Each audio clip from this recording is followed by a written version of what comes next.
May nagsasabing liberated at moderno ang buhay sa loob ng showbiz. Sa kabila nito, may mga babaeng artista na ninais ipreserba ang kanilang pagiging birhen bago sila ikasal. Narito ang listahan.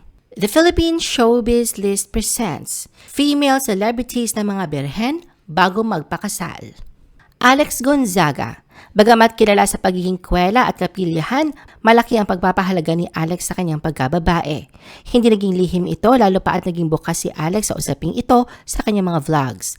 Dinadaan man niya ito sa biro, laking pasalamat niya sa kanyang mga magulang na kung hindi daw sa mga payo at pagiging istrikto ng mga ito ay baka hindi niya na kayang mapanindigan ang manatiling birhen hanggang sa maikasal siya noong 2020 kay Lipa City Councilor Mikey Morada. Ayon kay Alex, si Mikey ang talagang nangunang kumontrol at nagpigil ng nararamdaman.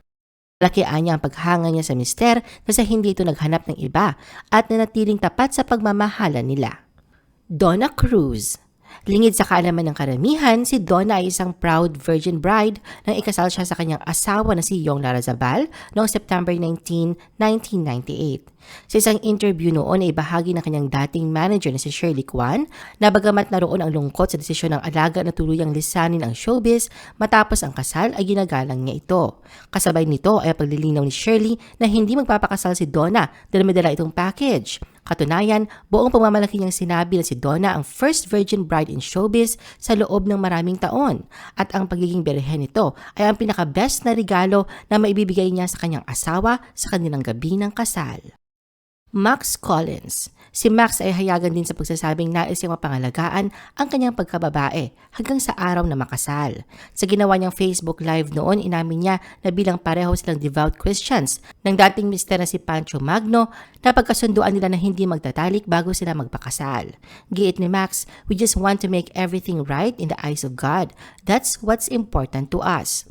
Sa huli ay napanindigan nga ni Max at Pancho ang pangako nila sa isa't isa na manatiling dalisay hanggang sa araw ng kanilang kasal noong December 2017.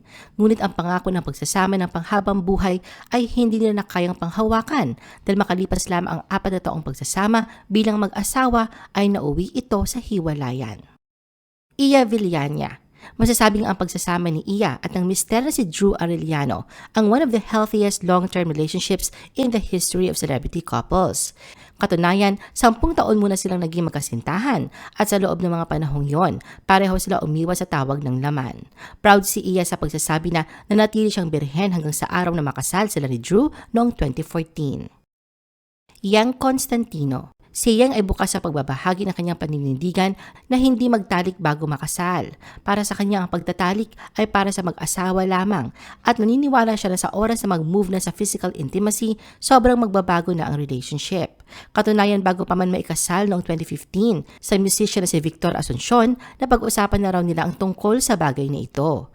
Ayon kay Yang, malaking bagay na pareho silang nagkakaintindihan ng mister dahil hindi na ganun kahirap ito sa kanya at nakatulong din anya ang malakas na pananampalataya nila sa Diyos. Nikki Hill. Sa isang interview, ibinahagi ni Nikki na binigyan umano siya ng purity ring ng kanyang ina na sumisimbolo sa pangako niyang mananatiling birhen hanggang sa araw ng kanyang kasal. At natagpuan ni Nikki ang lalaking karapat-dapat niyang pag-alayan nito sa katauhan ni BJ Albert. Shaira Diaz. Sa loob ng 11 taong relasyon ni Shaira at ng fiancé na si Edgar Allan Guzman, naroon ang paninindigan nila sa matapat nilang pagsunod sa celibacy mula na magkaroon sila ng relasyon noong 2013. Hindi kinailan ni EA na mahirap ang ganitong sitwasyon. Pagbubunyag pa niya na sa unang 2 taon ng kanilang relasyon ay umiiyak siya kay Shaira dahil sa sobrang hirap anyang magpigil at hindi na niya kaya.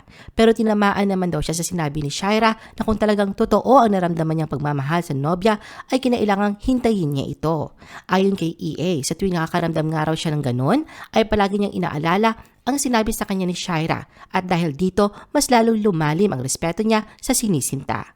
Patunay lamang daw na minahal niya ito, hindi lang dahil merong mangyayari sa kanila, kundi dahil sa pagkatao nito. Dahil dito ay nangako siya na hindi magloloko at hindi matitem na tumikim ng ibang babae. Paliwanag naman ni Shaira, ang pagpapanatili ng kanyang kadalisayan ay bilang pag-honor niya sa kanyang pamilya, lalo sa kanyang ama at ina. Yun anya ang pangako niya sa mga ito na kahit iwan man siya saan, buong buo pa rin siya. Naniniwala si Shaira na ang pagiging birhen ang pinakamagandang regalo na maibibigay sa magiging asawa. Ritz Azul. Para kay Ritz, walang presyo ang kanyang pagkababae at hindi mababayaran ng kahit anong halaga ang pagpapahalaga niya rito. Ayon kay Ritz, kaya tumanggap siya ng sexy roles at nagsusuot ng sexy outfits, hindi daw ibig sabihin noon ay hindi niya pinapahalagahan ang naiturong values ng kanyang mga magulang. Dahil sa paniniwala niyang ito, maging sa pagpasok sa isang relasyon ay naroon ang kanyang pag-iingat kung saan ay kinailangan niya munang masigurado na ito na ang makakasama niya sa habang buhay. Napanindigan naman ni Ritz ang pangakong ito sa sarili dahil noong November 2021, ikinasal siya sa kanyang una at huling boyfriend na si Alan Guy. Sarah Geronimo. Hindi sekreto sa publiko ang pagiging konserbatibo ni Sarah mula sa kanyang mga pananamit, pananalita at maging paniniwala na siyang isa sa hinahangaan sa kanya. Bukod sa pagiging isang mabuting anak nito sa kanyang pamilya, hindi naging kaila ang paninindigan ni Sarah sa pagpapahalaga nito sa kanyang pagkababae at sa pagpasok sa isang relasyon. Bilang isang devout Christian, bukas niyang ipinahayag ang kanyang pangako na pigilan ang pagtatalik hanggang sa kasal. Kaya naman ganoon na lamang ang kanyang pasasalamat na naunawaan ng mister niyang si Matteo Guidicelli ang pananaw niya ukol rito at napagkasunduan na maghintay hanggang sa maikasal sila. Mariz Umali. It has been ingrained so deeply within me that virginity has been at the core of my being and at the top of my mind and heart even when I had boyfriends growing up. Ito ang bahagi ng pahayag ng GMA News anchor na si Mariz Umali ukol sa kahalagahan ng pagkababae. Lumaki si Mariz sa relihiyosong paligid kung saan bata pa lang ay naging aktibo na siya sa kanilang simbahan. Naging pangarap pa umano niya noon ang maging isang madre. Siya naging isang Marian devotee kung saan mas lalong pinatibay ang kanyang paniniwala sa kahalagahan ng kanyang pagkababae. Aminado si Mariz na sa mundong kanyang ginagalawan, lalo na sa kanyang trabaho, ay hindi maiwasang makakuha siya ng negatibong komento kaugnay sa kanyang paniniwala. Ngunit pinagsawa ng bahala niya ito at hindi nagpa-apekto sa mga puna ng mga taong nakapaligid sa kanya. Inabot ng 4 years bago niya nahanap ang kanyang dawan sa katauhan ng GMA News journalist si Rafi Tima sa kasal nila noong 2012. Sunshine Cruz. Sa kanyang sexy image at reputasyon na tanggihan ng mga lalaking manliligaw sa kanya noong si Sunshine ay isang teen pa, nilinaw niya na seryoso siya pagdating sa pagkikipagrelasyon. Katunayan kahit marami ang iniugnay sa kanya noon at kahit sumabak sa ilang bed scenes, buong pagmamalaki ni Sunshine sa pagsasabing ang dating mister na si Cesar Montano ang una niyang naging nobyo at napanatili ang kanyang pagiging birhen hanggang sa makasal sila noong 2000. Ang kanilang pagsasama ay nauwi sa hiwalayan noong 2013. Gladys Reyes. Too good to be true but it happened.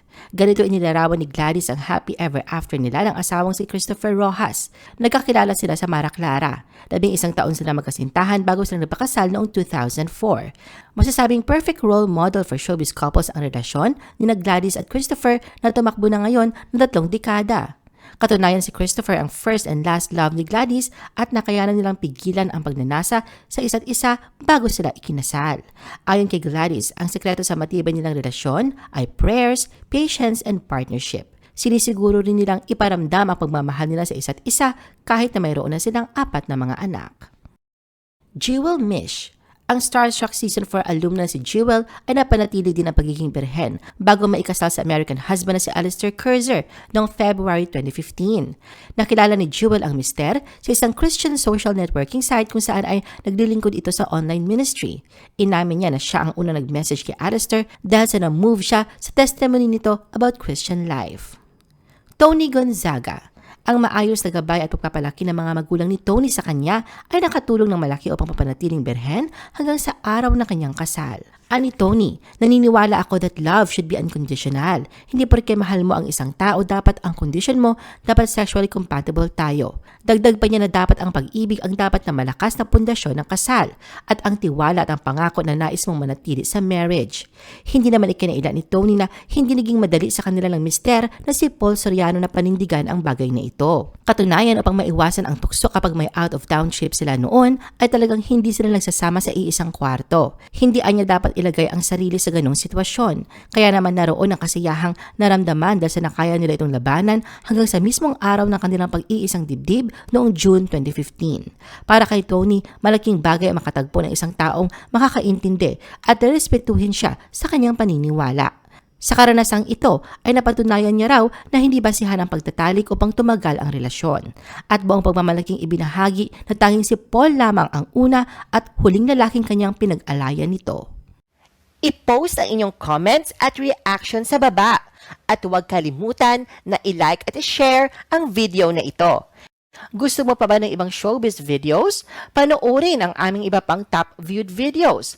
Para sa aming mga YouTube viewers, pumunta lang sa description ng video na ito o i-click ang link sa itaas ng screen.